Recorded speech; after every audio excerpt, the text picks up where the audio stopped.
আসসালামু আলাইকুম ওয়া রাহমাতুল্লাহি ওয়া বারাকাতুহু। ইন্নাল হামদুলিল্লাহি ওয়াহদা ওয়াস সালাতু ওয়াসসালামু আলা মান লা নাবিয়্যা বা'দা আম্মা বা'দ। সম্মানিত বন্ধুরা, চমৎকার গুরুত্বপূর্ণ একটা বিষয়ে কথা বলবো এবং প্রয়োজনীয়। বিষয়টা হচ্ছে একজন স্ত্রীর যার স্বামী বিদেশ, তার ১০ টি করণীয়। তার জন্য ১০ টি দিক নির্দেশনা। আমাদের দেশে অধিকাংশ মানুষ এখন বিদেশে পাড়ি জমানোর জন্য ব্যস্ত। তার অনেক কারণ থাকতে পারে, আছে। সে বিষয়ে আমরা আলোচনা করছি না। একজন স্ত্রী যার স্বামী বিদেশ রয়েছে, সে ১০ টি কাজ করবে। ১ নম্বরে সে চিন্তা করবে তার স্বামী যখন বিদেশ থাকবে, তখন সে তার দিন নিয়ে সে টিকতে পারবে কিনা। যদি দেখে যে হ্যাঁ, দিন নিয়ে আমি টিকতে পারবো, তখন সে তার স্বামীকে অনুমতি দিবে। নচেৎ তার স্বামীকে আ সরাসরি বলবে যে, "যদি তুমি আমাকে রেখে যাও তাহলে হবে না। তুমি যদি বিদেশে যেতেই চাও তাহলে আমাকে নিয়ে যেতে হবে।"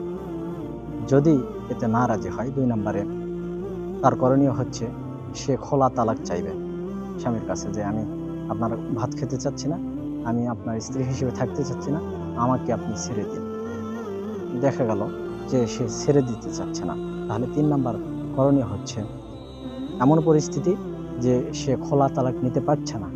এক্ষেত্রে তাকে অবশ্যই ধৈর্য ধারণ করতে হবে, সালাত সিয়াম সঠিকভাবে আদায় করতে হবে, তাকওয়ার পরিচয় দিতে হবে, আর কোরআনুল কারীম তেলাওয়াত করতে হবে। বেশি, বেশি কাজের মধ্যে ডুবে থাকতে হবে, সাংসারিক কাজে। এই কাজগুলো করবে। ৪ নাম্বারে সে করণীয় পালন করবে, সেটা হচ্ছে সবসময় তার স্বামীর সাথে অনলাইনে যুক্ত থাকার চেষ্টা করবে।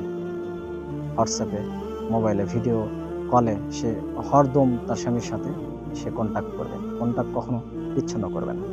৫ নাম্বার করণীয়, সে নাটক, সিনেমা, থিয়েটার ইত্যাদি যৌন সুরসুরি দেয় যেগুলো সিনেমা, ফিল্ম, নাটক ইত্যাদি, এগুলো পরিহার করে চলবে। ৬ নাম্বারে সে তার কোনো আত্মীয়, যেগুলো গায়রে মাহরম, বিশেষ করে স্বামীর ভাই, দেবর, আ স্বামীর চাচতো, খালতো, তালতো ভাই, যুবক ছেলেদেরকে কখনোই সে তার ঘরে অ্যালাও করবে না, ঘরে ঢুকতে দিবে না। আর ৭ নাম্বারে সে অবশ্যই নরম কণ্ঠে, কোমল কণ্ঠে কথা বলবে না। এমনভাবে কথা বলবে যাতে তারা সুযোগ না পায়। আর ৮ নাম্বারে আমরা জানি, যখন কোনো মানুষ একা হয়ে যায় তখন শয়তান তাকে পেয়ে বসে, তাকে কুমন্ত্রণা দেয়, কুপ্ররোচনা দেয়। এজন্য একজন মহিলা একা থাকবে না। সে তার সন্তানের সাথেই থাকবে, অথবা মা-বাবা, ভাই-বোন তাদের সাথে থাকার সর্বাত্মক চেষ্টা করবে। ৯ নাম্বারে তার করণীয় হবে সে অবশ্যই মহান আল্লাহ তাআলাকে ভয় করে চলবে। জাহান্নামকে সামনে রেখে চলবে। জাহান্নামের ভয়, আল্লাহর ভয় অন্তরে লালন করে চললে অবশ্যই সে পদস্খলন থেকে বেঁচে থাকবে ইনশাআল্লাহ। আর সর্বশেষ ১০ নাম্বার, যদি তাকে বাহিরে বের হতেই হয় তাহলে অবশ্যই পর্দার সহিত বের হবে। সাথে মাহরাম কাউকে নিয়ে সে বাহিরে বের হবে।